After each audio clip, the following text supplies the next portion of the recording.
Assalamualaikum warahmatullahi wabarakatuh. Perkenalkan, nama saya Muhammad Ali Ramadhani dengan NPM 20120113x40 di mata kuliah Hukum Acara Praktik Peradilan Tata Negara dengan dosen pengampu Bapak Dr. Zulkarnain Ridwan, SHMH. Di sini saya akan menjelaskan mengenai kesimpulan pembelajaran HTN dan juga kesimpulan simulasi sidang HTN. Pertama, saya akan mulai dari kesimpulan pembelajaran HTN yang mengenai pertama, pengertian dari HTN. Hukum Acara Praktik Peradilan Tata Negara atau mata kuliah Hukum Acara Mahkamah Konstitusi merupakan mata kuliah formil yang memuat prosedur sebagai mekanisme yang mempertahankan hukum material yang terdapat dalam Undang-Undang Negara Republik Indonesia tahun 1945. Pendekatan keilmuan mata kuliah ini melalui pendekatan secara historical approach, filosofi atau philosophical approach, normatif, doctrinal approach, dan perbandingan atau comparative approach. Kemudian pengertian dari tata negara sendiri merupakan organ-organ negara yang didesain untuk mempertahankan cita-cita berbangsa dan bernegara, yang dibuktikan dengan penempatan Undang-Undang Dasar Negara Republik Indonesia sebagai tolak dalam pengujian undang-undang. Kemudian ada kekuasaan kehakiman. Kekuasaan kehakiman ini merupakan suatu kekuasaan negara yang merdeka untuk menyelenggarakan peradilan guna menegakkan hukum dan keadilan berdasarkan Pancasila dan Undang-Undang Dasar Negara Republik Indonesia tahun 1945 demi terselenggaranya negara hukum Republik Indonesia. John Locke membagi kekuasaan menjadi 3 cabang, yaitu legislatif, yudikatif, dan eksekutif. Hal tersebut kemudian disempurnakan lagi oleh Montesquieu melalui teori trias politika, yaitu pemisahan kekuasaan negara, terdiri dari 3 cabang, yaitu eksekutif selaku yang menjalankan pemerintahan dan hubungan diplomatik, dan legislatif yaitu pembuat undang-undangnya, dan yudisial yaitu kekuasaan penegakan hukum. Kemudian ada yang ketiga, yaitu ada kekuasaan negara. Kekuasaan negara ini terbagi menjadi 2, yaitu kekuasaan pemerintahan negara dan kekuasaan kehakiman. Kekuasaan pemerintahan negara sebagaimana dimaksud dalam Undang-Undang Dasar 1945 adalah lembaga eksekutif beserta organ pelaksanaannya, yaitu presiden dan dengan segala wewenangnya. Sebelum ada perubahan Undang-Undang Dasar 1945, kekuasaan kehakiman diatur dalam buku 9, yaitu adalah dilaksanakan oleh Mahkamah Agung dan lembaga kehakiman lainnya. Setelah adanya perubahan ketiga dalam Undang-Undang Dasar 1945, terbentuklah 2 lembaga kehakiman yang baru, yaitu Mahkamah Konstitusional sebagai lembaga constitutional review untuk melakukan pengujian terhadap undang-undang dan kewenangan lainnya. Yang kedua yaitu Komisi Yudisial atau Judicial Commission, yaitu lembaga negara yang memiliki peranan penting dalam usaha mewujudkan kekuasaan kehakiman yang merdeka melalui pencalonan Hakim Agung. Komisi Yudisial ini memiliki wewenang tertentu yang dijabarkan dalam Undang-Undang Nomor 20 Tahun 2004 tentang Komisi Yudisial. Dalam pasal 24 ayat 2 Undang-Undang Dasar 1945 di mana bahwa kekuasaan kehakiman dilakukan oleh Mahkamah Agung dan badan peradilan yang berada di bawahnya dalam lingkungan peradilan umum, lingkungan peradilan agama, lingkungan peradilan militer, lingkungan tata usaha negara, dan oleh sebuah Mahkamah Konstitusi. Selanjutnya mengenai Mahkamah Agung. Wewenang Mahkamah Agung diatur dalam pasal 24A ayat 1 Undang-Undang Dasar 1945. Yaitu Mahkamah Agung berwenang mengadili pada tingkat kasasi, menguji peraturan perundang-undangan di bawah undang-undang terhadap undang-undang, dan mempunyai wewenang lainnya yang diberikan oleh undang-undang. Kemudian mengenai Mahkamah Konstitusi menurut Undang-Undang Dasar Negara Republik Indonesia tahun 1945. Menurut ahli AAH Streken bahwa UUD sebagai konstitusi tertulis merupakan dokumen formal yang di dalamnya memuat pertama, hasil perjuangan politik bangsa di waktu yang lampau, kedua, tingkat-tingkat tertinggi perkembangan ketatanegaraan bangsa, ketiga, pandangan tokoh-tokoh bangsa yang hendak diwujudkan, baik untuk waktu sekarang maupun untuk masa yang akan datang. Dan yang terakhir, suatu keinginan dengan nama perkembangan kehidupan ketatanegaraan bangsa hendak dipimpin. Kemudian latar belakang terlahirnya Mahkamah Konstitusi. Hadirnya MK atau Mahkamah Konstitusi dalam sistem ketatanegaraan Indonesia sejatinya tidak terlepas dari dinamika kehidupan demokrasi. Di banyak negara, MK ini dikaitkan dengan kehadiran peranata hukum judicial review. Judicial review dalam sistem Amerika dilaksanakan sebagai satu kesatuan yang tidak terpisahkan dari wewenang Mahkamah Agung atau federal.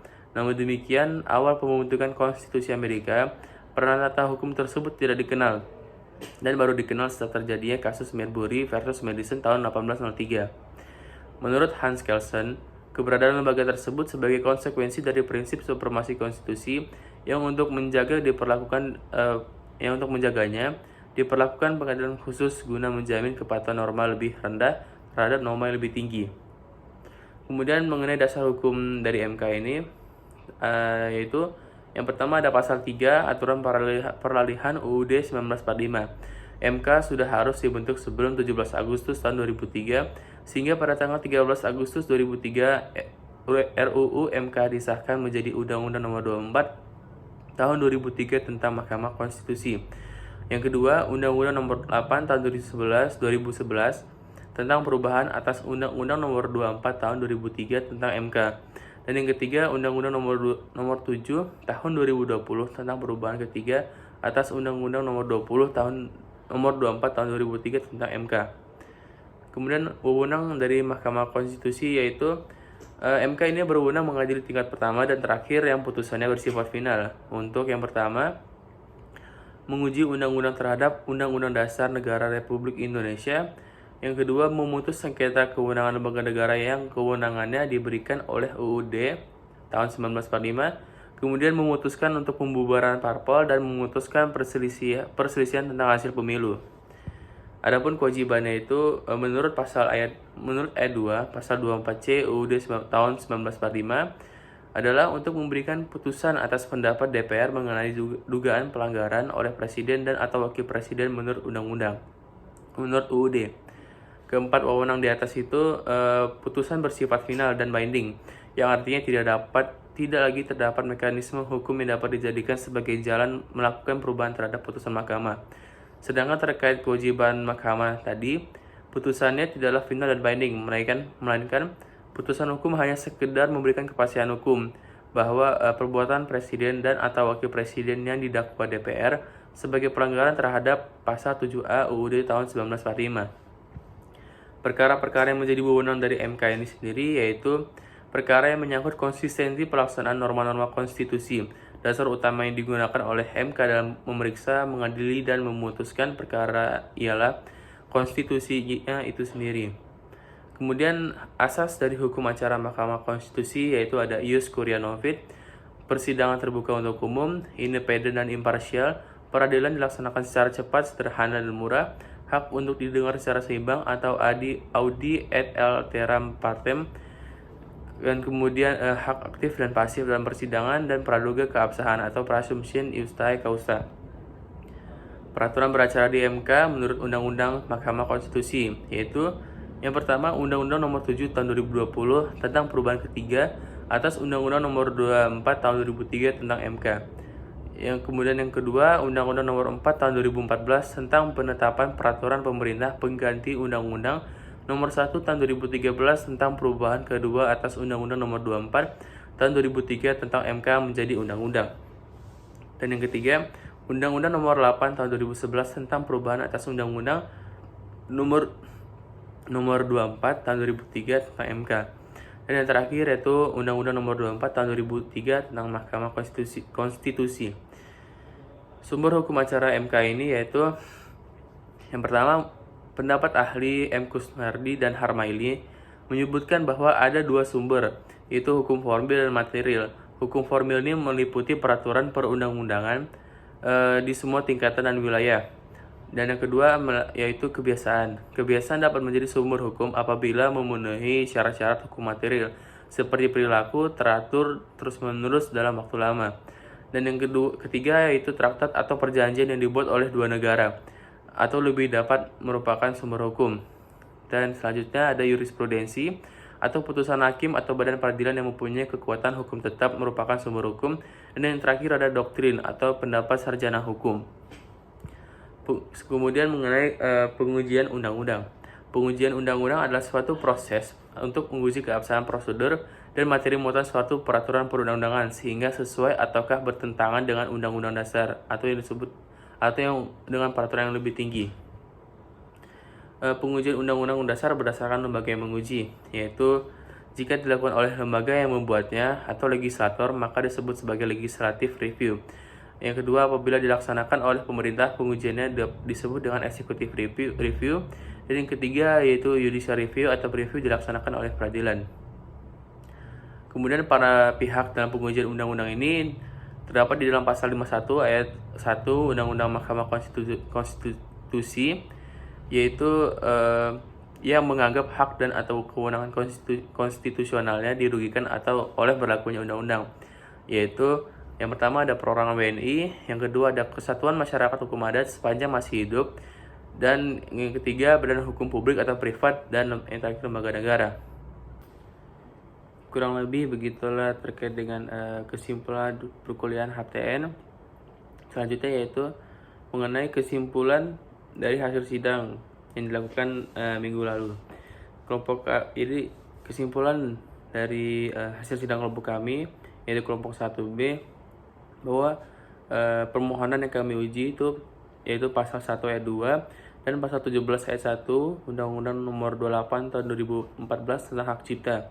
Jadi putusan dari hakim saat pengujian kemarin, permohonan kami ditolak dan tidak memiliki legal standing. Untuk alasan dari pemohonan kami itu yaitu adanya pembebanan biaya hak cipta yang berlebihan. Hak cipta ini seringkali digunakan sebagai alat untuk menghasilkan uang bagi pembuat karya maupun pihak yang memegang hak cipta tersebut. Namun, biaya untuk menggunakan karya-karya tersebut bisa sangat tinggi, terutama untuk penggunaan komersial. Lalu alasan yang kedua adalah penegakan hak cipta yang tidak adil. Di beberapa negara, penegakan hak cipta dapat menjadi tidak adil dan diskriminatif terhadap kelompok-kelompok tertentu, seperti para pelajar atau masyarakat miskin. Beberapa pihak berpendapat bahwa Undang-Undang Hak Cipta harus mempertimbangkan kepentingan kelompok-kelompok ini dan mencari cara yang lebih adil untuk pengelola hak cipta. Kemudian perlindungan hak cipta yang terlalu luas.